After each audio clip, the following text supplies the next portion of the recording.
Good morning and welcome. My name is Oreen Chowdhury and I am the chair of the Intergovernmental Relations Committee. I'm going to call to order our regular meeting for Tuesday, October 29th.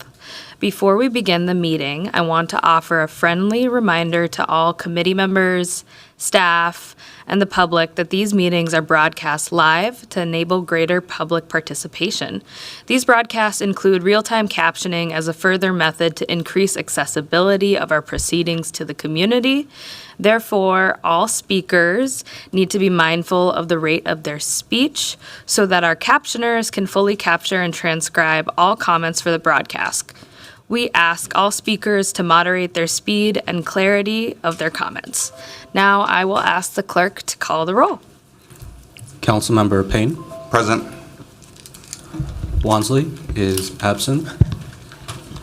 Vita. Present. Ellison is absent. Osman. Present. Cashman. Present. Jenkins is absent. Chavez. Present. Chuktai. Present. Koski. Present. Palmisano. Present. Vice Chair Rainville. Present. Chair Chowdhury. Present. We have 10 present. Let the record reflect that we have a quorum. I'll remind my colleagues that in this meeting today, we're going to be using speaker management, so please make sure you sign in.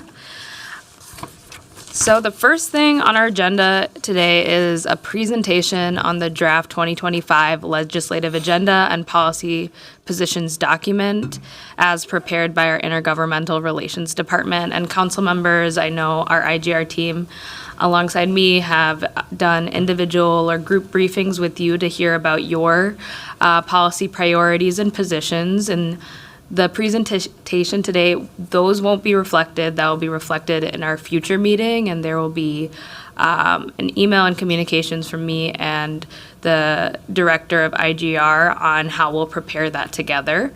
For now, we'll be focusing on the policy positions brought forward through departments of our city administration. So I will now call the Director of Intergovernmental Relations, Katie Topinka, to introduce herself and begin the presentation.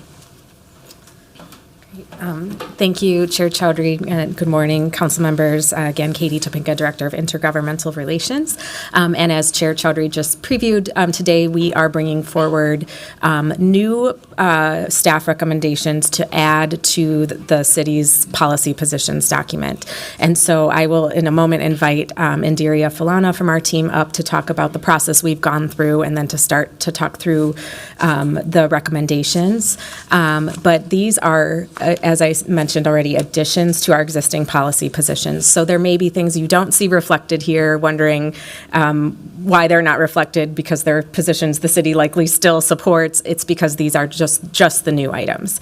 And so did also want to just thank, you'll notice in the audience, there's a number of staff from different departments who are here, subject matter experts to help with questions that may come up. And these are all staff who participated in our policy liaison team process that Ms. Falana will outline in a moment.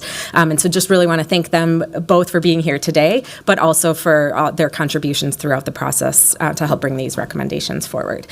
So with the IGR team will be presenting the recommendations, but if there are more detailed questions, then the subject matter experts can come up and help with those. So with that, I will turn it over to Ms. Falana to outline the process and get more into the presentation.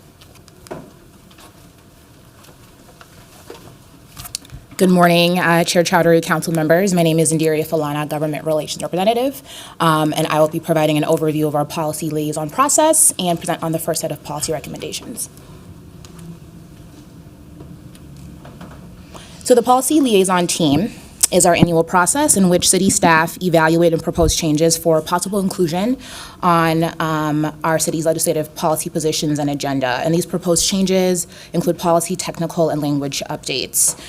So these changes are brought to us by departments as solutions to problems. So any funding opportunities or existing policies that need to be changed or created in order for city staff to effectively do their work. And the IGR department coordinates this process, and the policy liaison team is made up of intergovernmental or interdepartmental city staff. So a few staff members from each department is what makes up the policy liaison team. The policy liaison team reviewed proposals and suggested policies for inclusion today. As part of our process, we provide an opportunity for departments to weigh in as part of our process on what policies they feel are a priority and what should be added to our platform. So we have 11 recommendations for you all today. New language will either be new policy or amendments to current policy, and the 2025 draft agenda and legislative policy positions will be included next cycle. So the first proposal comes from the city's health department, and it's about reducing barriers to medicines for opioid use disorders. This proposal was ranked as one of the highest by various departments in terms of priority level.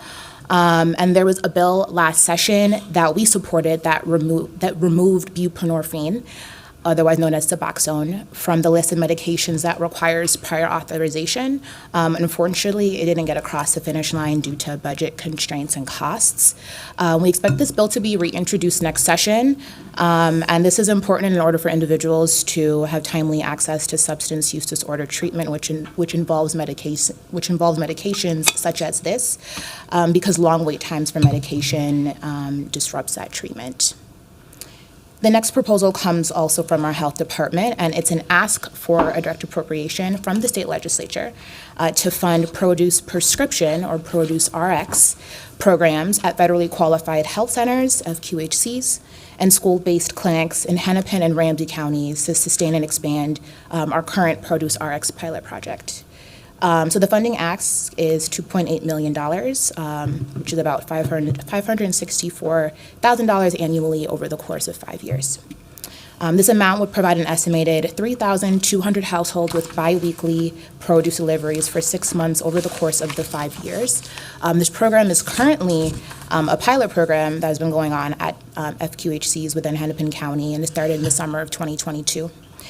So with this direct appropriation, we're looking to expand the program to the 8 school-based clinics that we manage here in the city so that families, which includes these students, are able to receive fresh produce delivered directly to them. Because we know how important nutrition is and how important it is to ensure that families with children have fresh fruits and vegetables at home. So how the program works is that providers write a prescription, and then we link that patient with Brightside Produce. And then Brightside Produce will procure the fresh produce, and then they will deliver this right to the family's home. The importance of a program such as this is that it offers home delivery, so you don't have to walk to a food shelf or drive to a food shelf, and it also provides fresh produce, unlike some food shelves which only offer shelf-stable food. So shelf-stable foods meaning canned goods, flour, sugar, pasta, anything in a box, shelf-stable food. The next proposal comes from our regulatory services. Oh, sorry. I'm going to pass it off to Katie. Thank you. Director Topinka. Thank you. I'm going to pause for a moment just to see if there are questions on those first two, because our health department staff do have to get back to a conference that they are missing briefly to come here for this. So just maybe if we could pause here and see if there are any questions on those absolutely, two Director. items. Members, if there are any questions on this portion, I would get into queue. Okay, I see Council President Payne. Thank you, Madam Chair. Just grateful to see the MOUD on this list. It's something that we've worked really closely with Deputy Commissioner Ritchie on really helping the city understand the opioid crisis, and I think this is actually one of those really key missing pieces to us responding to it. So really, thank you. Last call for questions for Health Department. Okay, there are no questions on this. Okay. Great, thank you. And we are taking turns based on the issues that we cover for the team, so that's why we're kind of having Steve, Indira, and I popping up and down here. But the next item comes to us from the assessor's office. And so this would be getting some clarification in statute for tax exemptions for affordable housing properties. So there was a court decision last year, and in that ruling, now, because of that ruling, some affordable housing properties are considered tax exempt as charities. And what's unclear is how that will impact the renters living in those properties. There's been some guidance that's coming out from the Department of Revenue, some initial guidance that those renters may be charged property taxes because the entity itself is tax exempt, but there is still a property tax obligation on the property. And so we have concerns about that. These are low-income renters, and it also may have implications for their eligibility for a renter's credit. And so we have been talking with Hennepin County and the Department of Revenue and trying to identify some clarification in statute to remedy this sort of conflict that has come up because of this court decision. And so the statement we will draft or recommend for the policy positions is not necessarily on a specific outcome, but just recommending that there be clarity provided so that low-income renters are not required to pay property taxes for the properties that they're living in. And then, let's see. The next item also comes from the assessor's office, and it's another property tax issue. This one is related to community land trust homes. Previously, the city of Minneapolis had received some guidance from the Department of Revenue that we could assess community land trust homes at their affordable value rather than their market value. And in the 2023 tax bill, there was a new 4D property tax class rate for land trust properties, so lowering it from 1 to 0.75. However, that legislation also very clearly stated that cities and counties had to assess those properties at their market value. And the result of that is that some land trust homes in the city of Minneapolis, even with that new lower property tax rate, are going to see potentially a hopefully not too significant, but it could potentially be a significant increase in property taxes just from that switch at the affordable assessed rate to market assessed rate, or value, excuse me. And so what we are recommending here is that the state further lower that 4D rate for land trust properties from 0.75 to 0.25, which matches the 4D rate for for low-income rental properties. I'll pause there on those two. Those are the two from the assessor's office. Mr. Huser will be coming up to cover the next two. But happy to, or Chair Chowdhury, I guess I'll defer to you on how you want to handle questions, if you want us to kind of pause like that, or. Yeah, that works Okay. for me, especially if our department staff don't have to wait until the very end for questions. I'll ask members if there's any questions on this portion of the presentation. Okay, I am not seeing any members in queue, so we can proceed. Welcome, Mr. Huser. Good morning, Madam Chair, members of the committee. My name is Steve Huser. I'm a senior government relations representative for the City of Minneapolis IGR team. I have the next two on the presentation. The next proposal that we have before you is to modernize the statute requiring judicial review of city settlements. What this proposal would ask for is that the legislature remove a current $10,000 amount limit on when a city settlement must be reviewed by a district judge. Under that current law, any settlement that the city enters into with another party that is above that amount must go in front of a district court judge before it can be fully implemented.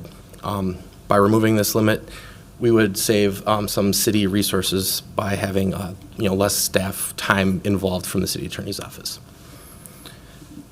The next proposal is from our elections office within the city clerk's office, and what this is a group of proposals from elections. It does some cleanup language to remove policies that were accomplished in the last two legislative sessions. These include pre-election day voting times and location clarifications, automatic voter registration when citizens are interacting with state government, and restoration of voting for completed criminal convictions. This asks also for clarity on ballot question petitions related to voter registration at the time of submission, and clarity on the signature gathering process related to ballot question petitions. It also asks for statute changes to allow for the use of technology so that it can increase voter participation and improve administration efficiency. An example is using interactive signage to facilitate the use of more languages as an interactive sign, and e-poll books for voter registration and streamlining that process as well.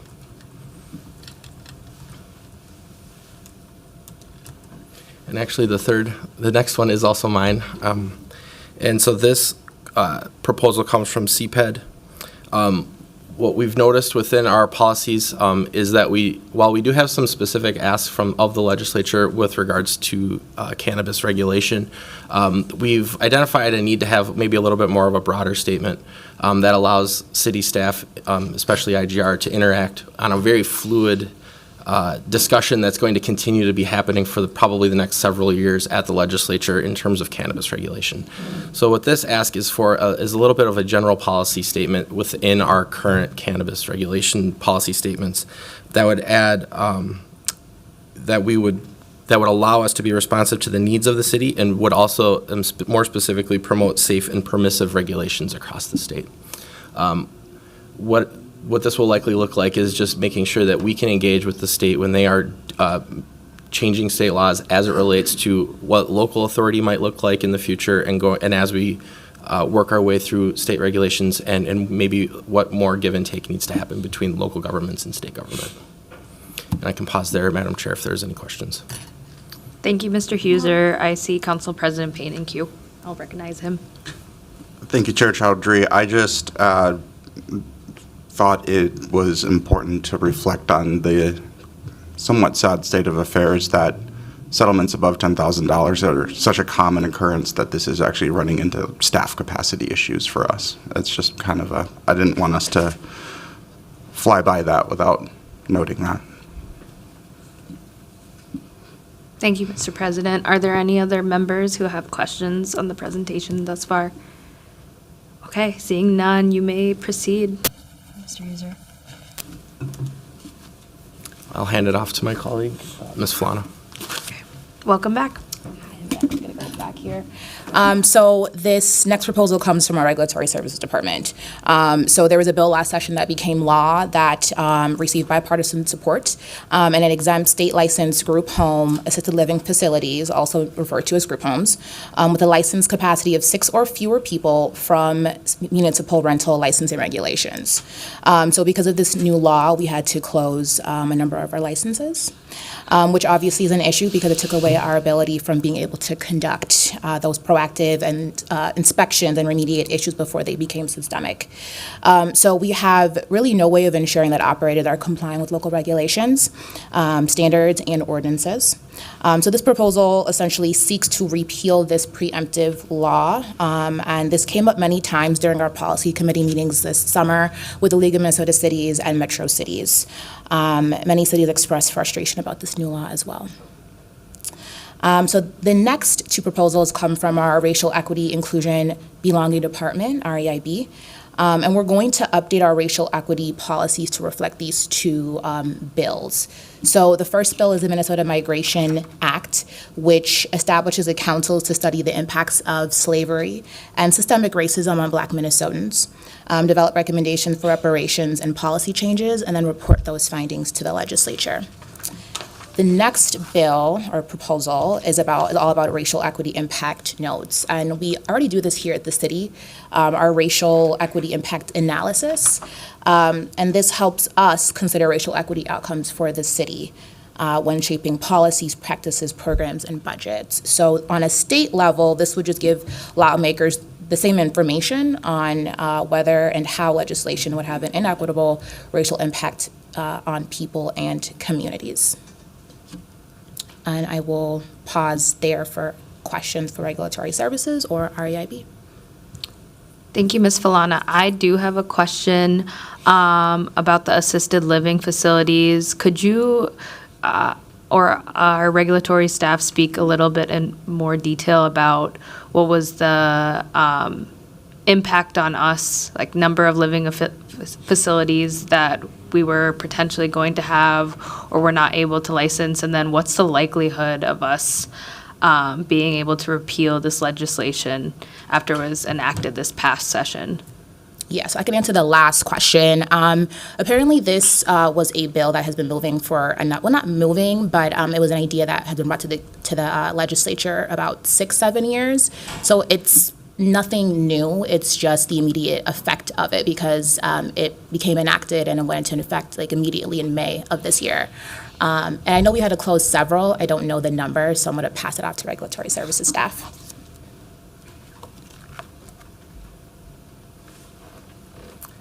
Good morning, Chair, members of the committee. I'm Josie Shardlow, Director of Operations and Engagement with Regulatory Services. It's around 70. I think it's 73, but don't quote me. That we've already closed the license, as I understand it, and yeah, just kind of waiting to see what happens this legislative session. We would love to be able to offer the same protections to those residents that we do all residents. Yes, and if I may follow up, Ms. Shardlow, what is the impact on the actual facility if we have to close those, or since we've closed those licenses? As I understand it, it falls to the state. And so I believe if we get complaints, we would refer those on to the state, as I understand it.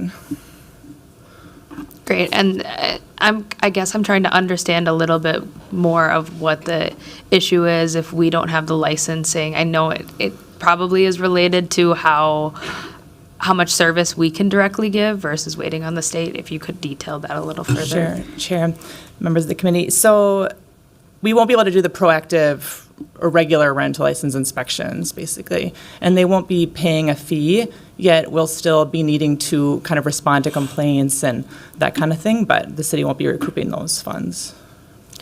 Great, thank you. Yeah, really, really supportive of this. It's really honestly troubling that this legislation passed. So glad that this will be a part of our policy positions. Are there any other questions from members so far? I'm not seeing any, so we should continue. All right.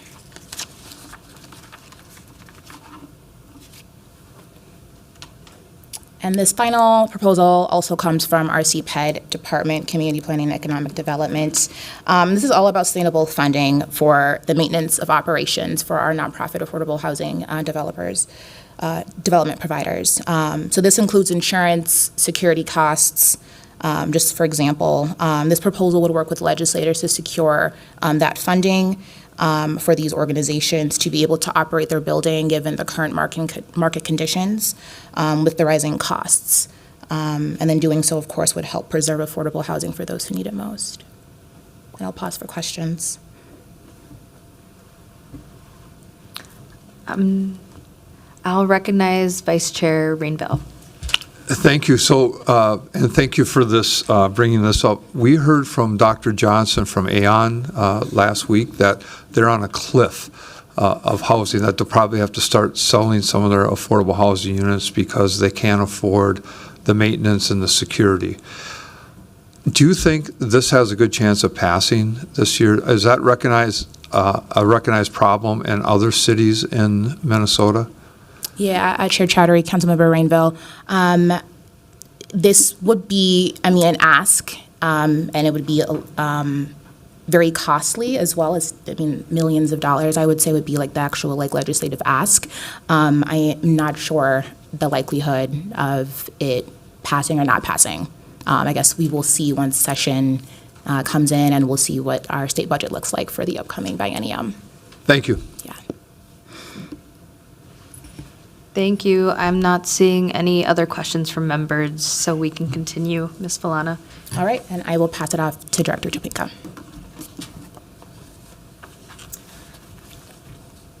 All right, Chair Chowdhury and council members, that concludes all of the new recommendations that are coming forward through the PLT process. So we appreciate you listening to those. As we mentioned, you will see those reflected in the actual draft documents that we bring forward to the December 3rd IGR committee meeting. And then I just wanted to sort of add on to what Chair Chowdhury mentioned at the beginning. We've really appreciated the opportunity to meet with all of you a little bit earlier this year and hear about the things that are your priorities priorities going into the next legislative session as well. And so as the chair mentioned, we will be working with you to bring those forward in December. But I just wanted to kind of comment briefly that there were a lot of, I think, themes reflected in conversations with all of you and in conversations we've been having in the administration as well, which are around affordable housing, as we were just discussing, and homelessness response, around downtown recovery, but then also looking at our property tax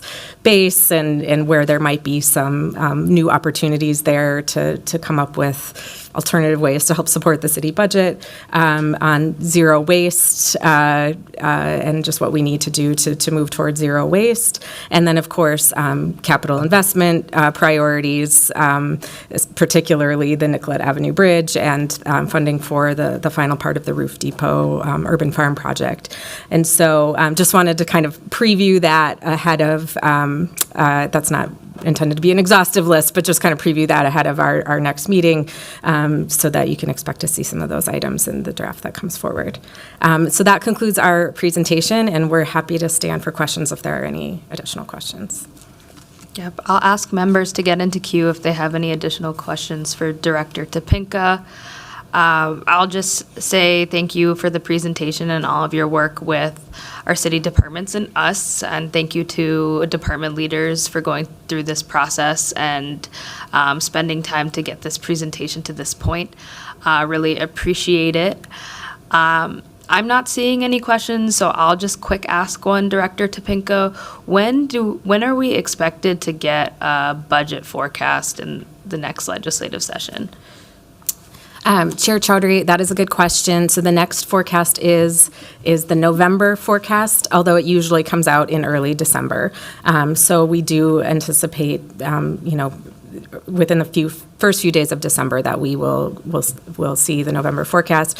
Of course, by then we'll also know the results of the election, and so those two things combined will give us a lot of information about what we can expect in the 2025 session.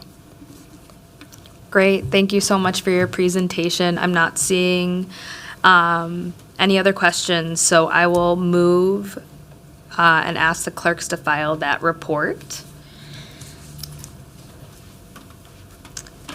All right, members, today we have kind of an exciting presentation.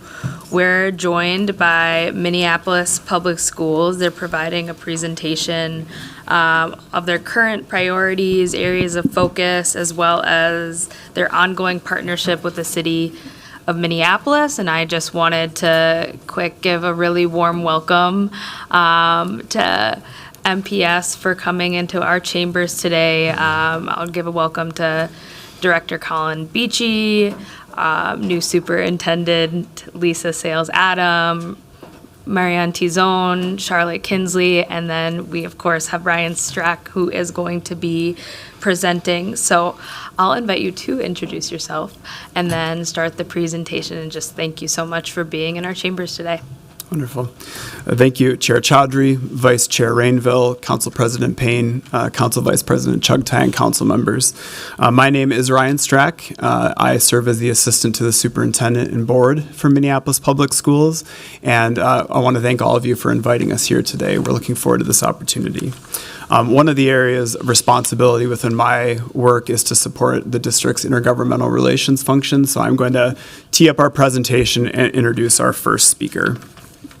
I specifically do want to thank Chair Chowdhury for inviting us here. I know this is an unusual way for this committee to function, but we appreciate the opportunity to come here and share some updates about what's happening in MPS and to highlight some of the particular partnerships that the city and MPS are engaged in currently. There's obviously a long history of partnership between these two entities, though it has been some time before representatives from either body, either entity appeared before the governing body. So this is wonderful, and we're excited to be here. During the course of our presentation, you'll hear from both our board chair, Colin Beachy, and our superintendent, Dr. Lisa Sales-Adams, and then the staff that Chair Chowdhury mentioned, who are going to focus specifically on two areas where there's a lot of crossover and work that each of our individual organizations is focused on: supporting housing, safe, stable, and affordable housing, and supporting folks who are new to our city and new to our schools. And with the chair's permission, I will turn it over to our first presenter, School Board Chair Colin Beachy. Hello, welcome Chair Colin Beachy. Thank you. Good morning, Chair Chowdhury and council members. I am Colin Beachy, and I currently have the honor to serve as the chair of the board of the Minneapolis Public Schools, and I am very happy to be here with you today. So to start off, I want to share some brief background on Minneapolis Public Schools. In the state of Minnesota, school districts are classified as either independent, intermediate, or special. And that is the case for Minneapolis Public Schools. Our official name is Special School District Number 1. While many school districts, such as the one I'm teaching in right now, cross multiple cities, Minneapolis Public Schools and the city of Minneapolis share an identical geography. Before I was elected to the school board, I was a longtime Minneapolis Public Schools teacher. I had a pretty good sense of all the moving parts and staff that it takes to run my school. But now moving into this seat has provided me with the opportunity to see all of the functions that arise in running such a large organization. Minneapolis Public Schools currently has just under 6,000 full-time equivalent employees in our over 70 schools, programs, and central facilities. The first educational institutions in Minneapolis date back to 1834, but it was in 1878 when the Minneapolis Public Board of Education became the official governing body for all public schools in the city of Minneapolis. Today, that board is made up of 9 elected members, 6 from election districts that mirror the park boards, and 3 at-large or citywide members. As this governing body, we oversee a single employee. When I get asked the question with after I was shortly elected, there were some of my former colleagues, can we still hang out with you now that you're our boss? I'm not your boss. We have that one employee, and that's the superintendent. And the superintendent is hired to manage our day-to-day operations. So so we are fortunate right now, after months of turmoil, that we have been able to find an amazing leader in our superintendent. And I'm very excited that she's going to be coming up and being able to speak with you today. Now listen, I love public education and I love Minneapolis Public Schools. We are very dynamic, we are diverse, and we are responsive to our community. There are days when I walk into our building for a board meeting, I pass families that are new to our city, signing up for schools. I see 3-year-olds checking in for their early education, and I see student artwork displayed all over this building. This serves as a reminder of the range of what Minneapolis Public Schools do for our community every day. We serve and educate more than 30,000 students from birth to adulthood. This happens in our community schools, in our magnet schools, in the Center for Adult Learning on Lake Street, where I used to teach, and it works in the schools and programs all across this city. We transport students, feed them through our award-winning nutrition program. We have nurses, social workers, counselors, all in support. Minneapolis Public Schools is we are willing to be clear about what we stand for and what we believe. Our vision, our mission, our commitment are reflections of what our community wants in our public schools, and it's our privilege to show up for this every day. We are honest in the work we have to do to achieve this vision and to have truly honored this commitment, but it's why we show up and it guides the work that we do. From a first-of-its-kind program to develop new teachers, to award-winning staff, to student-led initiatives to change their school name, and a new state-of-the-art high school and career and technical education center on the north side. I'm telling you, Minneapolis Public Schools has momentum. There are amazing things happening every day, as I have said, through our dedicated and skilled staff, and it is truly an honor to be able to share with all of you here today. Chair Chowdhury, with your permission, I'm thrilled to introduce our next presenter, our wonderful superintendent, Dr. Lisa Sales Adams. Thank you.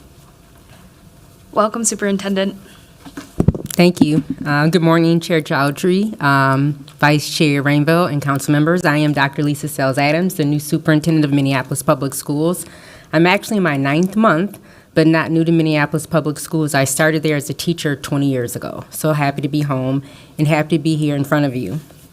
Among the many things that drew me back to Minneapolis Public Schools is exactly what Chair Beachy just talked about. So there are many amazing things about our district that drew me back. But one thing that really I like to focus on is that Minneapolis Public Schools says what we believe in, and then we get to the business of taking care of our children, our students, and our families and staff. And I do believe that that's one thing that the community really counts on us to do. But today, I want to focus on a few things. So as Chair Beachy talked about, my role really focuses on the daily operations of the district, in addition to implementing the school board's set vision and goals. So today, I'd like to focus on a few key current priorities and provide some foundational background on several pertinent challenges that we are currently facing within our district, but public schools across the state and the country. We're not unique in that. Of course, as a school district, our top priority is on learning, especially in core subjects like literacy and math.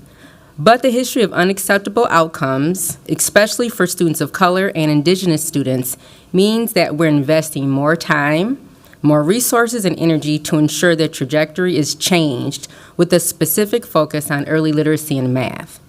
This focus on improving literacy outcomes is not unique to Minneapolis Public Schools, which is why the state enacted the READ Act, which is legislation that requires particular training and modalities to be used in early instruction for literacy. That work paired with MPS's continued focus on early literacy, which was recently supplemented by a $1 million grant from the Minneapolis Foundation for Literacy Coaches, represents a significant alignment of time and resources to improve literacy instruction and learning within the district and the students that we serve. Regarding another key focus, we are also implementing a new math curriculum, and I've had an opportunity to see that in place as I go through buildings, which I do on a regular basis, and I'm seeing students engaged in instruction. At Minneapolis Public Schools, we understand that academic outcomes we want to see require several factors, all coming together, so we are also focused on ensuring that our curriculum and instructional practices are relevant for our students, increasing mental health supports, and expanding opportunities for our support staff to become teachers. So we're growing our own. Through continued support of the city, state, and Hennepin County, we work to provide the mental health supports for our students that they need, both in support of their well-being and the impacts on their learning. Like Chair Beachy referenced earlier, our district just launched a new program to help provide pathways for our staff to become licensed teachers. This is just one of several Grow Your Own programs that we have, where we're working both with students and staff to become teachers in the future. This focus on our work to improve the experience for our students and their families happens as Minneapolis Public Schools and public schools across the state and country work through the budgetary and structural challenges that we're currently facing. By law, Minnesota school districts must have a school board adopted budget that is balanced each fiscal year, and our fiscal year is July 1st through June 30th. This annual process, which is already underway for the next school year, works much like many organizations' budget processes by projecting revenues and expenditures. So I know I see head nods, so you're all familiar with that. But due to continued chronic underfunding and increase of spending obligations outpacing revenue and fewer students over the past decade, we will likely again project a budget shortfall for the 25-26 school year. A shortfall that remains after any unspent funds from the prior year carry forward will need to be addressed through reductions. Another part of this equation is our technology funding question that's on the election ballot for this year. So I just want to share my immense gratitude for the support that we've had and your assistance in spreading this word. Obviously, the outcomes will determine if our situation would be improved by $20 million. So thank you again. I do encourage everyone to search Tech Levy on the MPS website for more information about questions before next week's election. Of course, our reason for existing, and also the most important factor in our budget, is students. That is the most important factor. For enrollment, programmatic and budget purposes, we closely monitor trends of both young children and school-age students living in the city. As you can see, the estimated number of children under 5 years old, according to the American Community Survey, decreased by about 3,000 children between 2018 and 2022, which is the last year that data was available. We begin to see that trends moving into elementary age population with a decline between the years 2021 and 2022. Other than anecdotal data from families, we do not have exact data to explain these figures. However, we do know that greater availability of affordable housing would help. We appreciate the city's focus on housing stability and affordability, which are topics that we will address in a few minutes in this presentation. Even as there may be fewer children in the city, which is something we would love to collaborate with you on, Minneapolis Public Schools continues our focus on increasing the share of Minneapolis residents who enroll in Minneapolis Public Schools. We are doing this by focusing on our key priorities like literacy, math, relevant curriculum, and student supports, because these are things that families who have left us tell us are most important to them. We've also increased marketing about our innovative magnet schools and our other specialized programming. Minnesota's K-12 education model is one of many school options, and this does create a situation in which planning and projecting can be challenging because enrollment is such a dynamic and critical variable that has many impacts. Increasing enrollment is one of our core strategies to achieve sustainability in the district. The students and opportunities is there, and we would love your help in getting the word out about Minneapolis Public Schools and what we can offer to our families and their students. I'm excited to share that while we are in the process of finalizing our official enrollment counts, we do have more students this fall than projected, which is good news. A key strategy for our future, we celebrate this early success and will keep working to bring more students into Minneapolis, which I'm grateful for. The chance to be with you this morning, I really appreciate your partnership in giving our staff an opportunity to come before you. And with that, Chair Chowdhury, I will now ask Ryan Strack to come up. Thank you very much. Thank you, Superintendent. And I'll just note for members, we're going to take questions at the end of the presentation. So do make note of the topics that you want to bring up at the end of the presentation. And we'll welcome back Ryan Strack. Thank you, Chair Chowdhury, committee members. There are obviously a lot of partnership history between these two entities, as I referenced before. We've been serving the residents of Minneapolis since the 1800s. I'm sure some of us would love to spend a lot of time digging in, learning more about that history, but I will focus a little bit more on the current century and decade. Although there were times where the city and the school district had a lot of shared services, which I think is really fascinating to learn more about. Of the many topics that we do collaborate on, or especially specifically engaged on, those that are most relevant, I would say, are housing, mental and physical health, community safety, and supporting students who are new to our community. The open and frequent communication that we have between the city and Minneapolis is really what leads to how we find these areas of focus. And a great example, and you're going to hear more about this program specifically, is the genesis of Stable Home, Stable Schools was communication between us and the city about what are the current greatest needs. That, of course, turned into a nation-leading program to support students and their families who are experiencing homelessness. This open line of communication is made possible by staff who are working daily on the topics that our students and our families are facing. And we recognize that this coordinated local government work is in best service of our shared constituencies.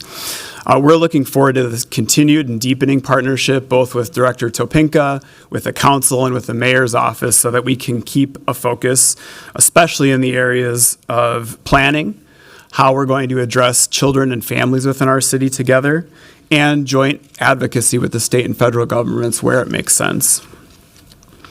As you'd expect, the spectrum of collaboration is broad. We have formal agreements, contractual agreements, all the way to informal check-ins that our staff have.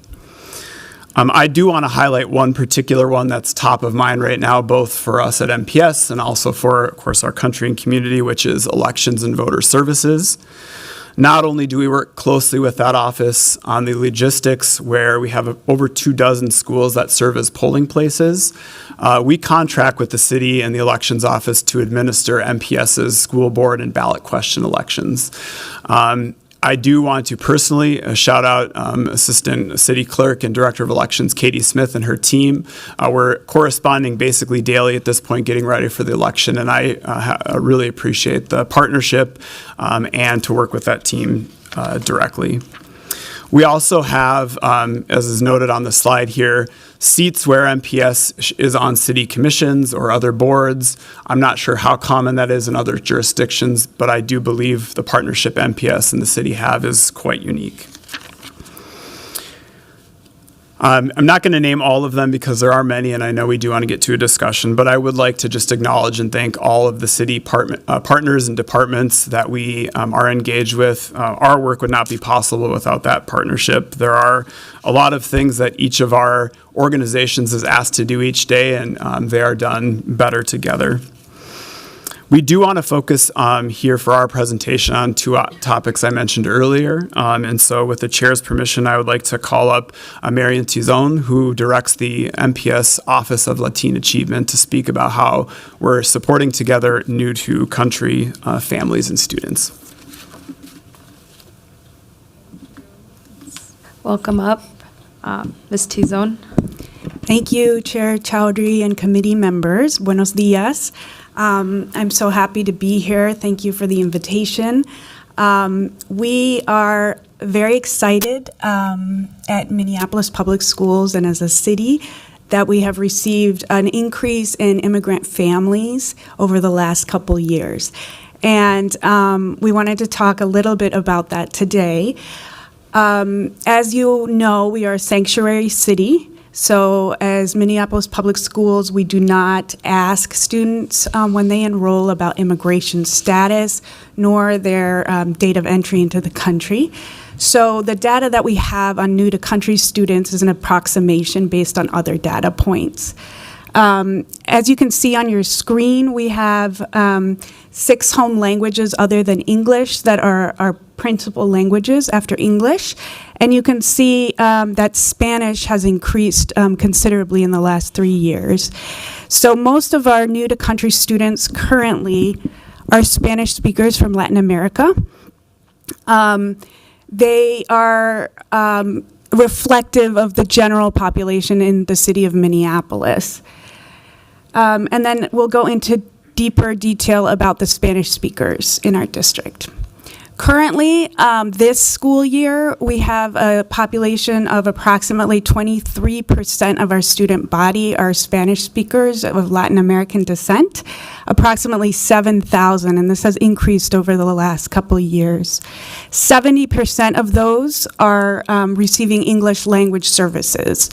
And 86% of newly enrolled Spanish speakers or Latin American students are placed in English language learner services in level 1. So they're also new to English, and this is another way we approximate our new to country students. Right now, there's not a school in our district that does not have new to country students. At MPS, we've been working on a district-wide plan to support our new-to-country students. This is just a visual of the different areas that we've been working with different departments and schools, and a couple examples of the services that we've been working on. The multilingual department, who we actually have a member from the team in the back, has expanded their services. We've hired more EL teachers, EL support across our district. The Family Resource Center supports families, all families in our district to navigate services and care systems. My office, the Office of Latin Achievement, has coaching programs, for example, in middle schools and high schools to help new to country students, but in general, all Latin students that are behind in credits or have other challenges like attendance and behavioral issues. Health Services, our MPS Health Services has coordinated childhood vaccination clinics. A lot of our recent arrivals have not completed their childhood vaccines, so this is really important. And then we have wonderful schools, just to highlight a few: Anderson Middle School, Sullivan Middle School, South High School, and Edison High School all have student ambassador programs. So when a new student enrolls, they're paired up with a local student who speaks their language to help them integrate, and they're really successful in doing so. And then just to highlight two intergovernmental relationships that we have with new to country students is the Minneapolis Health Department with the immunizations especially, and then of course the Minneapolis Immigrant and Refugee Affairs Department. We've had considerable work, and they've come to our events to present, and we share resources with our new to country families.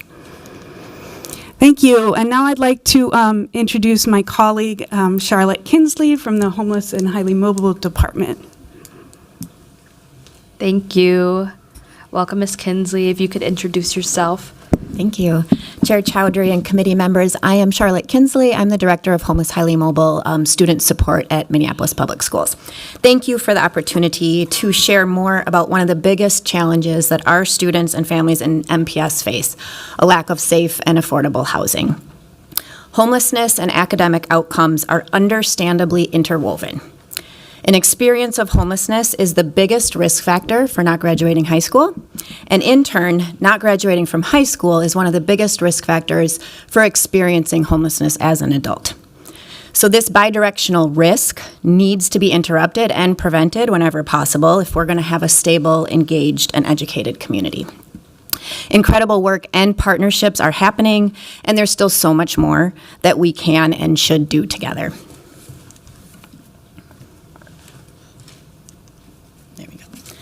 All right, so the educational rights of students experiencing homelessness are protected under the McKinney-Vento Homeless Assistance Act. So this federal law ensures that students have the same access to educational stability as their stably housed peers, and districts are required to remove barriers for students.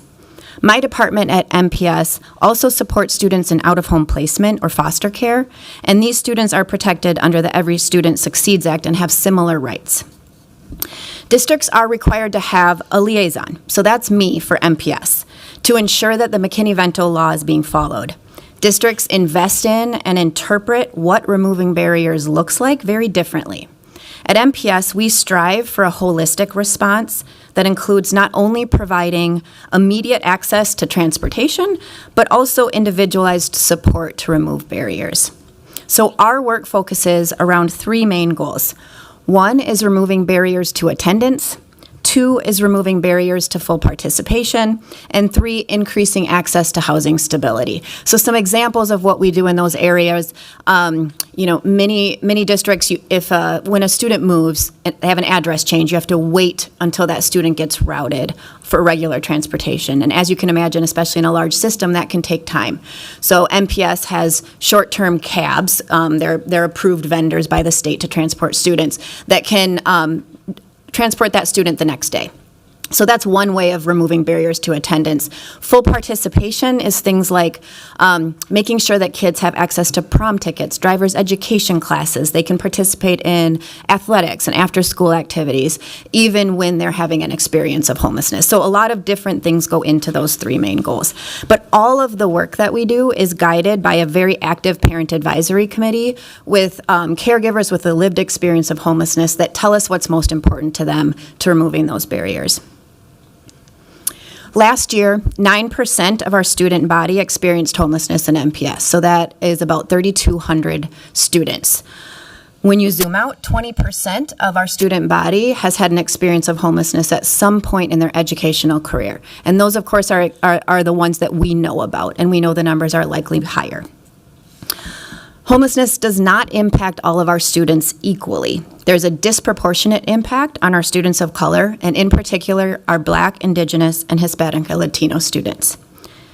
Since the pandemic and the end of eviction moratorium and rent assistance programs, we have seen a steady increase in student homelessness numbers.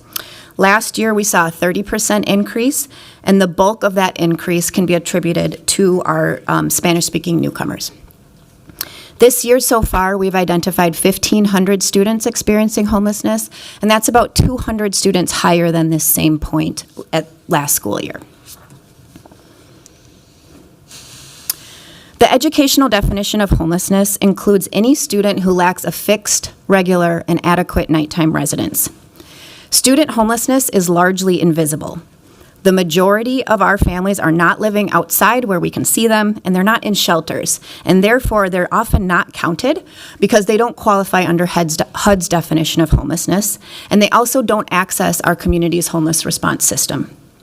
The main way that our students experience homelessness is by being doubled up or couch hopping. And I want to be really clear that that is not shared housing where two families choose to share housing and there's adequate space. This is, we see air mattresses tucked behind couches, people living in people's basements, overcrowded living conditions because they don't have anywhere else to go. Stable Homes, Stable Schools is an innovative, successful partnership that has been an incredible asset to our families and has prevented or ended homelessness for over 5,000 children. Without this investment, our student homelessness numbers would be dramatically higher. The strength of this initiative lies in the collaboration between the city, the county, the housing authority, and us as a school district, with lots of support from the Polad Foundation as a funder and YMCA as our service provider. The program has two pathways of support. One is 3+ years of rent assistance and wraparound support for families who are already experiencing homelessness, and this is now available at 24 of our elementary schools with the highest rates of homelessness. And those schools represent 90% of our elementary age students who are experiencing homelessness. And the other aspect of that initiative is homelessness prevention. And so that is for families who are at risk of experiencing homelessness, and it's one-time up to short-term help for families who are potentially facing eviction. And this is available at all of our elementary schools. One key difference with this initiative between other housing programs is that it truly is a housing and education partnership, not just a housing program. So our teams meet together with school staff to see how we can all support families and students in meeting their goals, keeping the strengths and needs of children at the center. As you can see here, there are multiple pathways for stabilizing housing for families, and one of the aspects of this program that I find most unique and beneficial is that we have adjusted our approach as the needs of the community has changed. Oftentimes when you have programs like this, there are very, very rigid eligibility factors, and what we've been able to do in this partnership is every year as the needs have changed, we have been able to adjust to really reflect the community's needs. So the COVID emergency response is one example of how we did that. The addition of local homeless prevention aid through the county is another example of how we've done that. We have two really active Stable Homes Parent Advisory Committees. One is an English-speaking PAC and one is a Spanish-speaking PAC, and they really guide us and push us to continuously improve our partnership.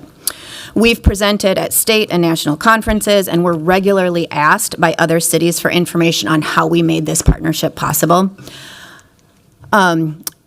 And sorry, the previous slide showed how many families have received assistance, and then this slide shows how many children have received assistance since the start of Stable Homes. I have no doubts that this partnership will continue to grow and expand to better serve our students and families, and I'm just really grateful for the opportunity to share a little bit more about you and all of the partnerships that made this possible. And now with the chair's permission, I will hand it back to Chair Beachy. Yes. Thank you so much. Welcome back, Director Beachy. Thank you, Ms. Kinsley, and thank you, Chair Chowdhury. So, council members, it is not going to be without challenges and without some difficulty. But Minneapolis Public Schools will be the school district that we all are envisioning. We will be a destination district. We're using an all of the above approach to how we're going to ensure Minneapolis Public Schools can deliver our mission and our vision for every student and for our city. This includes looking at what we do, how we do it, and to identify where we can scale back in a way that least impacts our students. This may and likely will look like prioritizing certain parts of our core mission by stopping other things that may be wonderful and may be popular, but are not required functions or are not as critical to educating our students. I know that isn't what everyone wants to hear, and I do not want to be the person standing up here telling you this. But it is the truth, and as I mentioned earlier, we want to be transparent, pragmatic, and honest with our community about the reality of the state of public education. We are also in the midst of a process we are calling school transformation. This transformation has a goal of both identifying what we need to be as a system, structurally, programmatically, and operationally, but also for the individual experience for students and their families. Both continued results that fall short of expectations and fiscal necessity require us to transform. On the revenue side, we of course have the tech levy question coming up that we've heard about. I also echo Dr. Sales Adams' gratitude for all the support from all of you in getting this word out. As we shared earlier, increasing enrollment is another focus area to address our long-term stability. Finally, we continue with state and federal advocacy and education to help with the chronic underfunding of public education. Listen, it's hard to imagine where we would be without the historic level of funding that we received from the state last year. But you cannot dig out of 2 decades of underfunding in one session. We know that success for us as a public school system will be easier to accomplish in partnership, especially with the city of Minneapolis. We again share our appreciation for this space and the next step in that collaboration, and we look forward to more. We see specific areas of potential of focus, and we extend an open invitation to visit the Minneapolis Public Schools within your wards. Thank you again, Chair Chowdhury, for the invitation. Thank you to all of you for this invitation. We truly do look forward to an extended partnership with you. I know Minneapolis Public Schools may not be a part of your charter, but these are your kids, these are your staff, these are your teachers, and we will make this a destination school district with your help. I thank you all. And I'll turn it back to you, Chair Chowdhury. Thank you so much, Chair Beachy. Really appreciate it. And members, I encourage you to get into queue for questions, discussion, all of that. I'll just first start by saying excellent presentation. Thank you again for coming into our chambers, for some for the first time. This felt really important to bring into our agenda through intergovernmental relations in this present moment in our city, not only because public education and our community schools are cornerstones of community, and not only because we need to form and continue our partnership as a city, but because there are challenges that we're collectively facing as a city together. And I really appreciated the mention of stabilizing our community, and throughout this presentation, quality education is hugely a part of what the public schools is doing, but it's beyond that. It's economic stability, it's housing, it's access to health care, all social determinants of health, all social determinants that will inform how our young people and our families will grow up within our city and become citizens in our city and where they will be in the world. And I know that many members of this body have spent a lot of time in their wards talking to parents, students, and educators about different issues, challenges, also exciting things that are happening within the schools. And it's been a priority of many within this body to think about how we can further and grow our partnership, how we can be at the table in supporting public education as we're looking at the underfunding of such an important institution and resource for our communities. And I'll just echo what Director Beachy said. While this may not be under our charter, it is our constituents, families, educators that is served by the public schools or a part of the public schools, and we're inextricably tied to the work and the conditions surrounding it. So I look forward to our discussion, and I will first recognize Vice Chair Rainville. Thank you, Chair. I have two fiscal questions. One, you had mentioned that the unreimbursed special education fees. I've heard that ongoing for many years now. What's the progress of getting full reimbursement?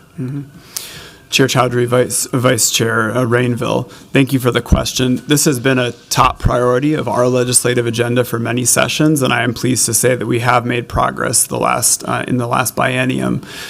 It's a very specific issue, and it doesn't apply universally. It has to do with when a school who is serving a Minneapolis resident student either in a charter or open enrollment setting, and if that school primarily serves special education students, so students who have an IEP, the system is still built upon an assumption that you go to school where you live. So much of how our funding system works in Minnesota is still based on that residency model. So what will happen then is the funding will go to the bill back to the resident district to then pay the difference of that. We're at, I believe, 80% right now. It was at 90%, so there is some movement there to address it. And there are also conversations occurring about how to partner with other school districts and charter schools to address it more fully in partnership with the state. Thank you. And my second question is, you had mentioned in your presentation that you're one of the largest landowners in Minneapolis. You have over 70 facilities. How many of those are empty? Chair Chowdhury and Vice Chair Rainville.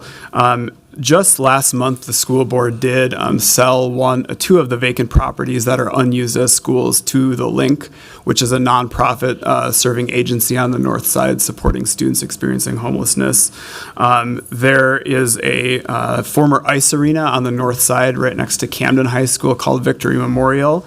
There is a building on the north side, former Lincoln Elementary, and then there is a building on the south side, Cooper. The Tuttle property, which is over in northeast Minneapolis, is one of those that's in the process of being sold right now. So there would be 3 unused buildings. There is also a facility not used as a school that we currently lease to the city of Minneapolis, which is formerly Hamilton School on the north side. So to answer your question, after all that background, there will be 3 remaining facilities not currently used after the Tuttle building is sold. Okay, thank you. And then do you have plans then, as your enrollment is low, your facilities are high, you're probably going to consolidate, and then there'll be more empty buildings. Is that what you're looking at? Chair Chowdhury, Vice Chair Rainville. Right now, the process that Chair Beachy described as school transformation is looking at everything, facilities, looking at programming, looking at trends, and I will name that that's one specific area we would love to partner more deeply with the city on. I think, quite honestly, you have planning experts who can help with some long-term demographic projections. So right now, no decisions have been made as to your questions specifically, but there are all things that are being analyzed right now. Thank you. You're welcome. Thank you. I'll next recognize President Payne. Thank you, Chair Chowdhury. I just wanted to express gratitude for coming and presenting to us. When constituents reached out to us, and they're very passionate when it comes to their children and our schools, it's not always clear who's in charge of the school system, and they're just looking to their local representative to ask questions, and it's just been a really good partnership with MPS.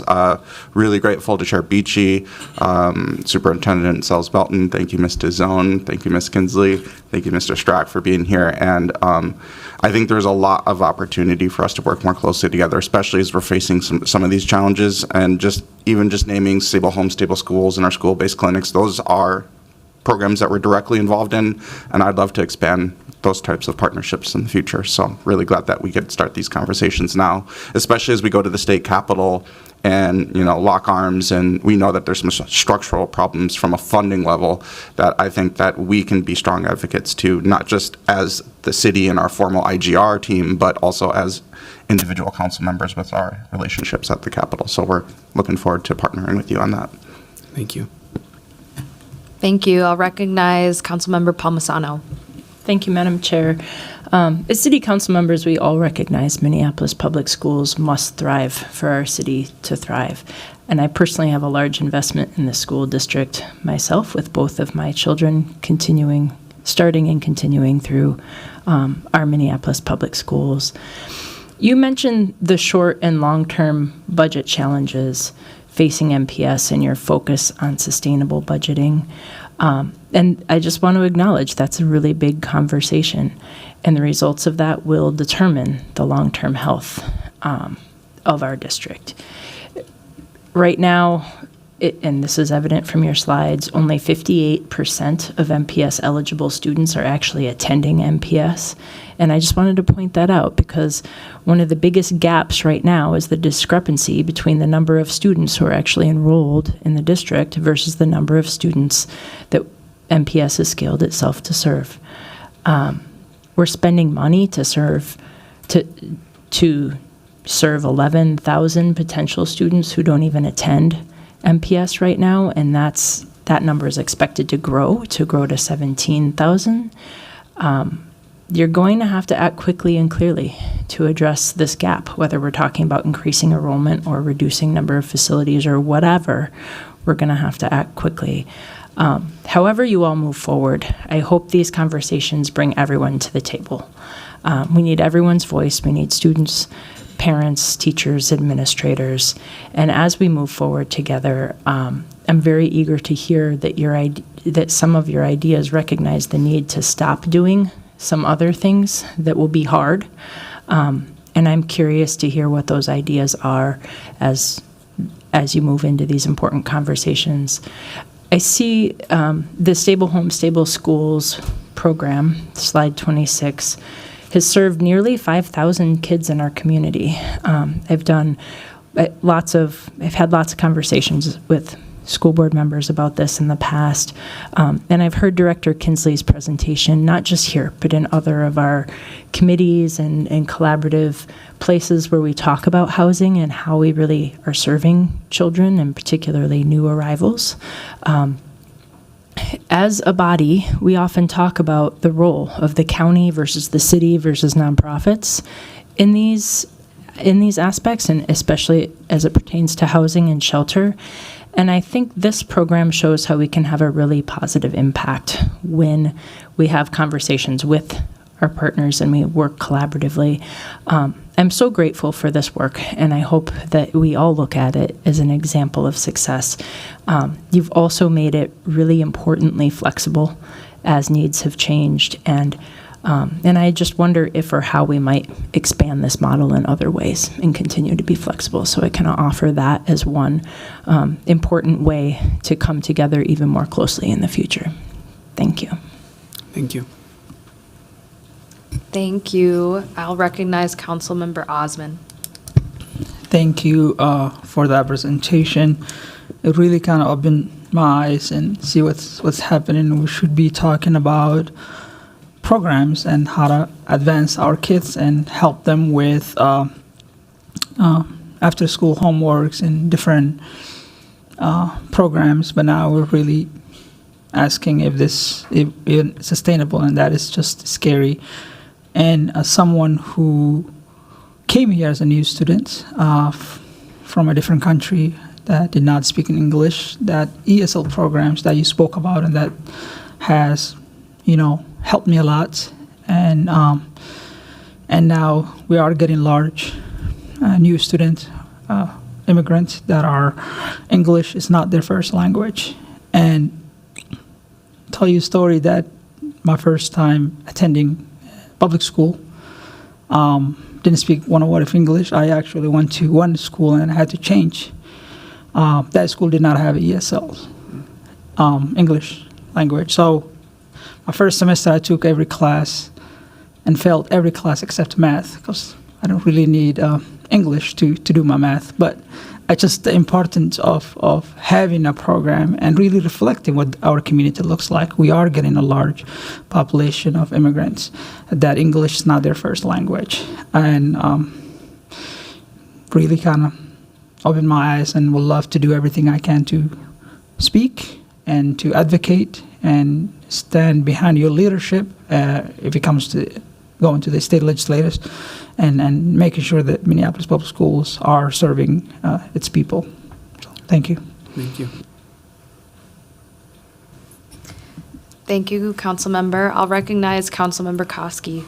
Thank you, Madam Chair, and thank you, Mr. Strack, and for everyone else for being here. It's so wonderful to be in the room with all of you, and as the sentiment has already been said, you know, all of our students, our residents, we all are supporting the same group of individuals, students, and their families. So I think seeing us here today is a sentiment of that continued partnership and where we want to go.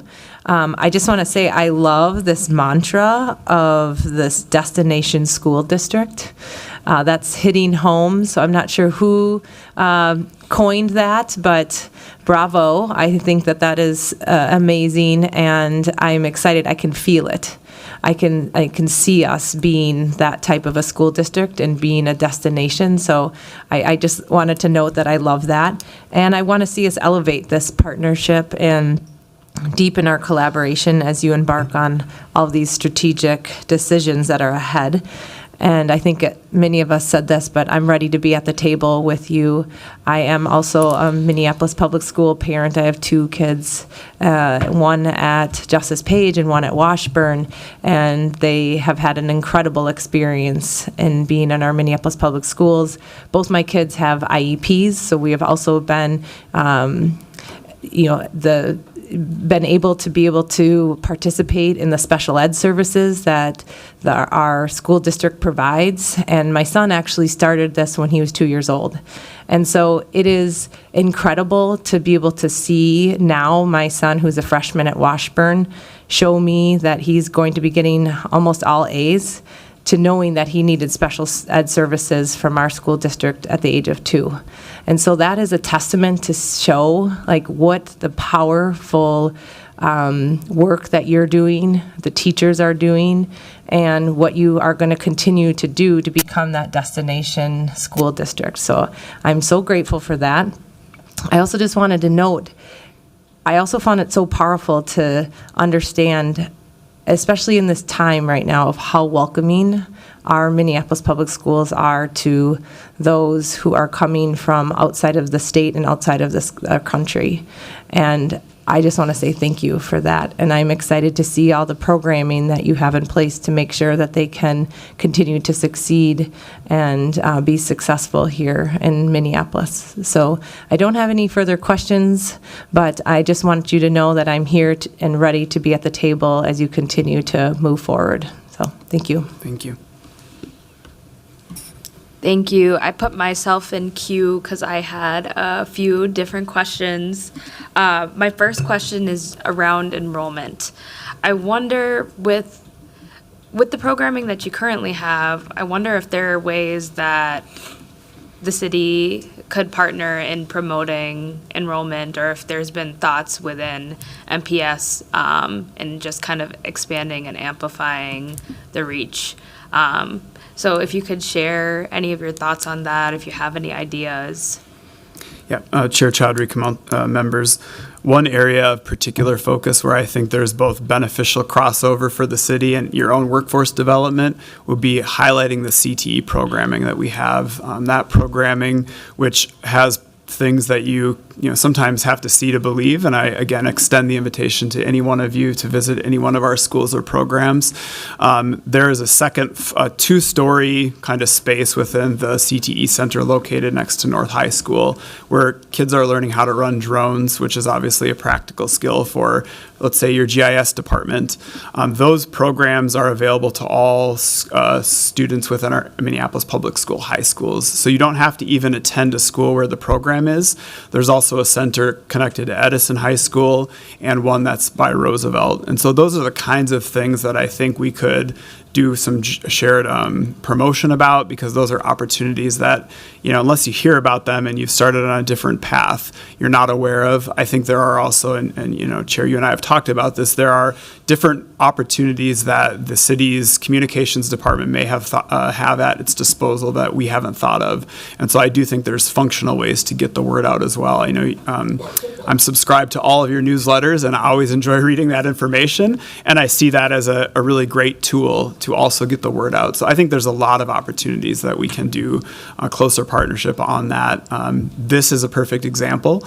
I think that these opportunities to raise up what we're doing and where what we offer for our students is also really appreciated. Yeah, what's the timeline for enrollment? When do students start enrolling into MPS? Yep, Chair Chowdhury, great question. That window is going to open up here in the next month. And then what MPS does is have kind of a lottery system. So we obviously, as was referenced before, we have community schools. So if you live in any part of our city, you have a school that you're zoned to. It's your attendance zone school. We also have a collection of magnet schools that have citywide zones, and those are generally focused within the core of the city, near North Side, South Side, where many of the programs are. Those range from a Montessori focus to STEAM and STEM and arts, Spanish dual immersion programs. So there is like a lottery process where folks can put in a rank order of the school choices. That process generally runs between November and February, and then we have another system a little bit after that where we sort of hold seats for folks who haven't yet come into the city. So that process is a perfect example of where we could use your help to get the word out. It's a process where you kind of put in your information, you can visit schools, you can read more about what all the offerings are, and then we would provide a letter that shares where you've been placed. So that window is about to open up and spans over a few months. Great, thank you so much. My next question is regarding the Intergovernmental Relations agenda. As we'll be locking arms going into legislative session, I was wondering, Mr. Strack, if you could just preview a little bit for us what's on the docket for your agenda, and then if there's a specific dollar ask that you're pursuing to kind of mitigate some of the shortfall that's expected this next year. Mm-hmm. Chair Chowdhury, members, we have a similar process to that which Director Topinka outlined before. We have departments within our system that are coming forward, bringing ideas to myself and our lobbyist, which will then construct our draft agenda to the school board. So we too are watching closely the budget forecasts, what happens in the election. We partner like you do with your city associations. We have school associations. I can say for certain that the general ed funding formula is always a part of what we're looking to increase. Obviously, that is a per pupil amount, and that increase traditionally does not meet with inflation or our increased costs. So trying to get that, we're addressing underfunding of special education and English language learner funding support.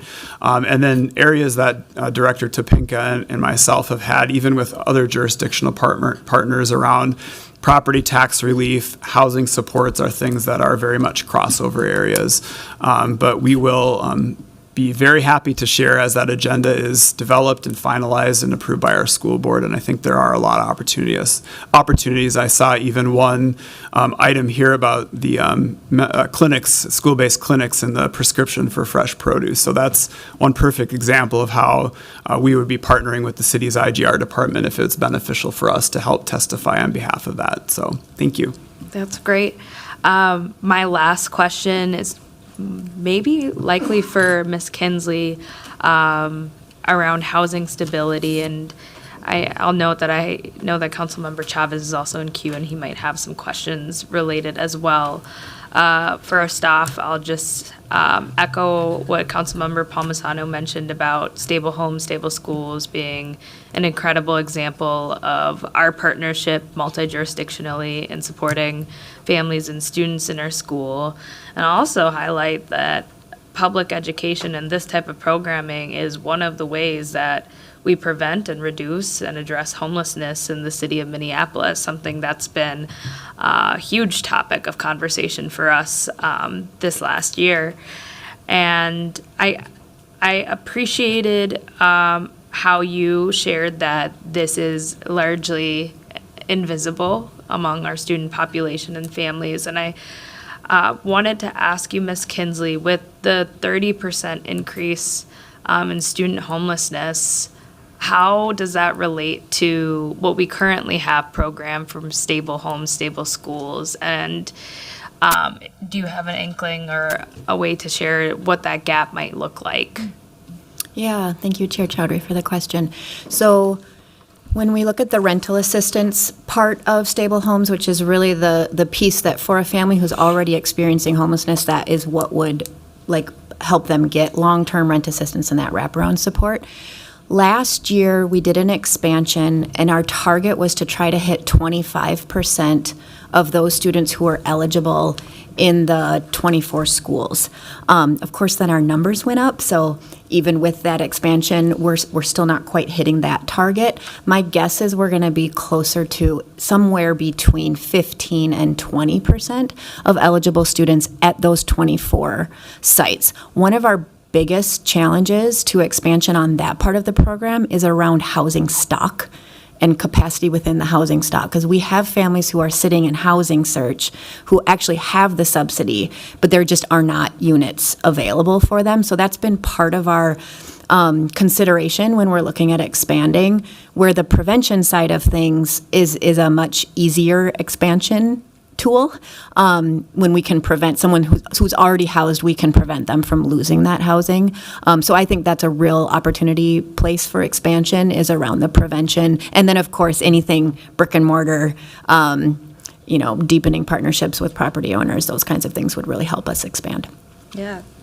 Thank you so much. And I know that Stable Homes, Stable Schools is primarily focused at the elementary school level. I wanted to just ask, I wonder if there's been a demographic shift in grade level or age with the increase to 30%, or if you could share a little bit more about goals in expanding to middle school, high school. I've also heard conversations about preschool.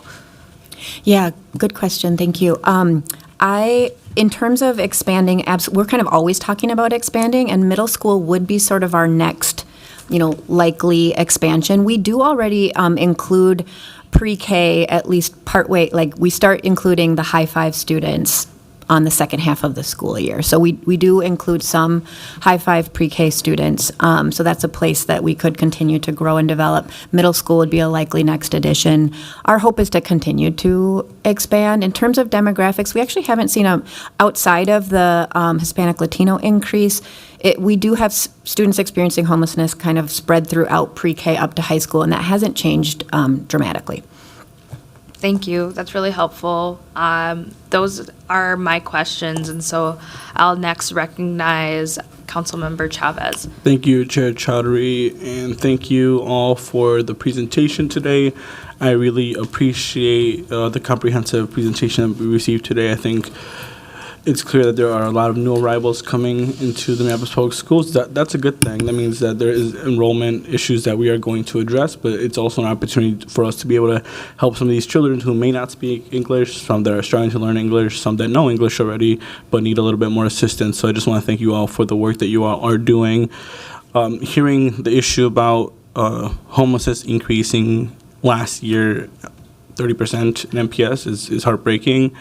I'm here to let you all know that my office is very supportive of increasing funding to address and tackle that issue head on as a city partnership. So whatever our offices can do up here to make sure that we can address that issue head on, that is something that we are really interested in addressing. It's something that we are committed to doing. I do want to make a comment in regards to the funding issues. I think we need to lock arms and go to the state legislature and make sure that we are lobbying and asking for fully funding in public schools. And I'm not talking about quote unquote, we fully funded our public schools. I'm talking about genuinely fully funding our public schools, because the last thing I want to have is a conversation about schools closing. And when that conversation about schools closing, it's always in areas of communities of color. It's areas where our immigrant children study and learn. And it's never about Southwest Minneapolis, where folks that are advocating for closing down schools, it never happens over there. It's just where people of color live, and that's frustrating to our children who have to face those impacts. We heard the conversation happening with North High School years ago about folks wanting to close that high school down, and now it's celebrated. And I think that's an important issue that we can tackle at the state legislature.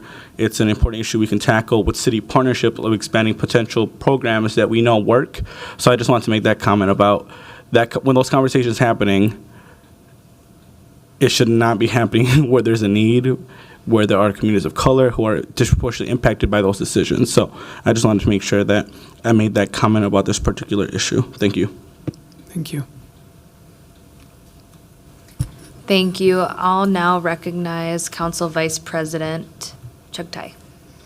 Thank you, Madam Chair. I wanted to first start with thanking the team at MPS for coming in and presenting today. Chair Beachy, Superintendent Sales Adams, Director Tison, Director Kinsley, and Mr. Strack. You were exceptionally prepared for your presentation today, but the care and dedication that you have to our students, families, and educators really was so evident in your presentation, in the questions that you've answered so far.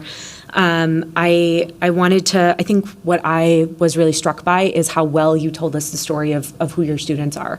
And, you know, I think I was really struck by the fact that, you know, 1 in 5 MPS students has experienced homelessness at some point in their educational career, that 6 in 10 MPS students are non-white, that more than half of your students are eligible for free and reduced lunch, that 6,000 people work for you, 6,000 FTEs, certainly more people than that, but that's more than the workforce at the city of Minneapolis. And so if you were ever talking about layoffs as a result of your financial condition, I know that's something we're really sensitive to here at the city of Minneapolis when we're looking at our financial stability, and I can't imagine really being faced with that in such a significant way right now.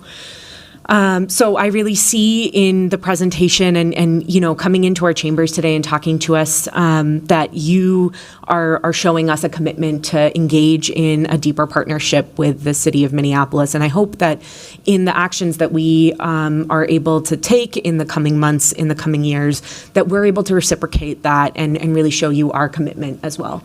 You know, especially with the student population that you have highlighted and your workforce that you've highlighted.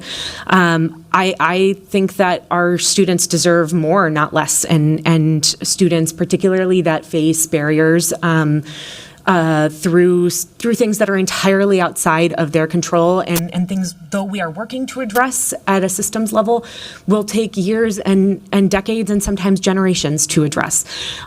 So, you know, as you're talking about how to address your projected budget shortfalls in the coming years, I really want the city of Minneapolis to show up with creativity. I want us to demonstrate how we are locking arms with you to address the systemic and generational underfunding of our public education, because I would want there to be more services, more programs, not less, for students that really do deserve them and really need them, and it's their lifeline. So just wanted to thank you and offer that partnership, and in particular also welcome Dr. Sells Adams to your role. 9 months in is a really big deal. I certainly hope that you will be in this role for many years to come. Thank you. Thank you. Thank you, members. I'll ask if there's anyone else that would like to get in queue. Okay, seeing no further discussion, I will say thank you so much for your presentation, and thank you all for joining. Director Beachy, did you want to address this one? I just wanted to say something. It was last week. A bunch of us were in Dallas, Texas, and it was the Council of Greater City Schools event that goes on yearly. They had a student-led panel up there, back and forth, and it was moderated by Chuck Todd.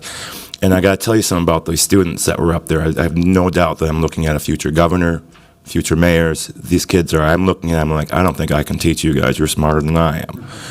But there was a young man from Philadelphia was asked the question about, what do you as future leaders expect from your current leaders? And he said to talk to each other. And we've got to start working together. And we've got to start figuring out who's supposed to be doing what, but we've got to get our focus back on our kids. And I think that that young man would be very proud if he was sitting here watching this meeting today. So let's make sure that this isn't just a one-off thing. Let's do this, put our arms together, link arms like we've been saying, and we can work on this together. So I just, again, really, really appreciate this opportunity, and I'm looking forward to the future working with you all. So thank you. Thank you. I couldn't think of a better way to close us out. With that, I'll move the clerks to file that report. Thanks again for the presentation, and we have concluded all business to come before the committee today, and without objection, we are adjourned.